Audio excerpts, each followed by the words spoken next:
இலங்கை இராணுவத்தினருக்கு பயிற்சி அளிக்கப்படுவதற்கு எதிர்ப்பு தெரிவித்து கோவையில் பல்வேறு இடங்களில் கண்டன ஆர்ப்பாட்டங்கள் நடைபெற்றன. பல்வேறு தரப்பினரின் எதிர்ப்புகளையும் மீறி இலங்கை இராணுவத்தினருக்கு குன்னூரில் பயிற்சி அளிக்கப்பட்டு வருகிறது. இதனை கண்டித்து கோவை சட்ட கல்லூரி மாணவர்கள் உக்கடம் பேருந்து நிலையம் முன்பாக கண்டன ஆர்ப்பாட்டத்தில் ஈடுபட்டனர். மத்திய இணையமைச்சர் பல்லம் ராஜுவின் உருவ பொம்மை அவர்கள் தீயிட்டு கொளுத்தியதால் பரபரப்பு ஏற்பட்டது. ஆர்ப்பாட்டத்தில் ஈடுபட்ட சட்டக்கல்லூரி மாணவர்களை காவல்துறையினர் கைது செய்தனர்.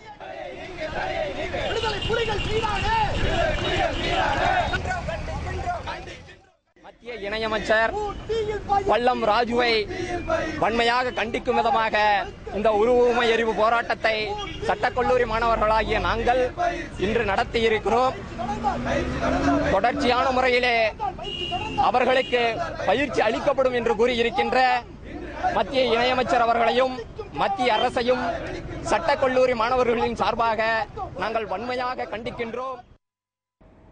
இதே கோரிக்கையை வலியுறுத்தி வடகோவை ரயில் நிலையம் முன்பாக விடுதலை சிறுத்தைகள் கட்சியினர் ஆர்ப்பாட்டத்தில் ஈடுபட்டனர். பின்னர் அவர்கள் தண்டவாளத்தில் படுத்து ரயில் மறியல் போராட்டத்தில் ஈடுபட்டனர். இதனால் மேட்டுப்பாளையம் செல்லும் பயணிகள் ரயில் தாமதமாக புறப்பட்டது.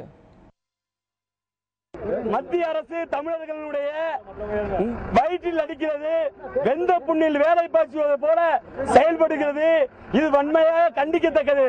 மத்திய தமிழக முதல்வர் ஜெயலலிதா அம்மையார் அவர்கள் மத்திய அரசு சிங்கள வீரர்களுக்கு பயிற்சி கொடுக்க கூடாது என்று கடிதம் எழுதியுள்ளார்.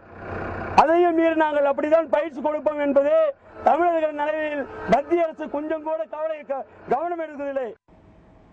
கோவை செஞ்சிலுவை சங்கம் முன்பாக திராவிடர் கழகம் சார்பில் கண்டன ஆர்ப்பாட்டம் நடைபெற்றது. தமிழர்களின் அனைத்து பிரச்சனைகளிலும் மத்திய அரசு மெத்தனை போக்கை கடைபிடித்து வருவதாக ஆர்ப்பாட்டத்தில் ஈடுபட்டவர்கள் தெரிவித்தனர்.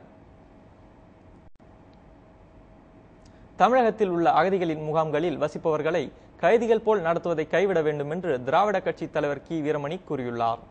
திருமண நிகழ்ச்சி ஒன்றில் கலந்து கொள்வதற்காக அரியலூர் வந்த அவர் செய்தியாளர்களை சந்தித்தார். அப்போது இலங்கையில் உள்ள தமிழர்களை அழிக்கவே அந்நாட்டு ராணுவம் பயன்படுத்தப்படுவதாக குற்றம் சாட்டினார். இலங்கை ராணுவத்தினருக்கு